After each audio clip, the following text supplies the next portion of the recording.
Terhitung sejak 7 Oktober 2023 lalu, perang yang melibatkan Israel dan kelompok pembela Palestina terus berlanjut sampai saat ini. Bukannya menghentikan perang di tengah masuknya bulan Ramadan, tentara IDF justru semakin menjadi-jadi dalam meluncurkan serangannya. Tak tinggal diam, Brigade Al-Quds segera bergerak lakukan serangan balasan. Rekamannya diunggah di aplikasi perpesanan Telegram pada Selasa 19 Maret 2024. Dalam rekaman tersebut, menunjukkan saat-saat Brigade Al-Quds menargetkan serangannya ke posisi tentara Israel di sebelah timur jalur Gaza. Kali ini pejuang Al-Quds melancarkan aksinya dengan mengandalkan peluru kendali Malotka atau Malyutka dan juga mortir.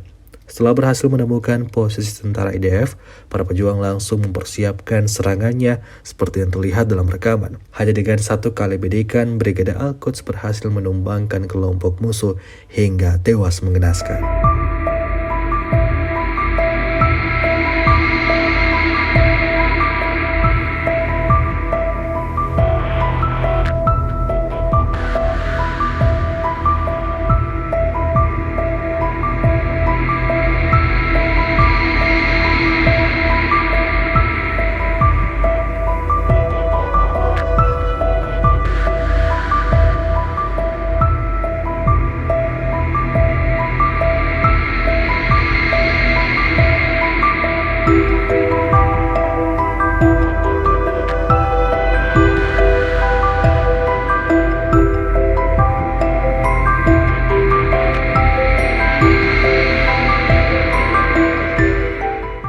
Download Tribun X sekarang, menghadirkan lokal menjadi Indonesia.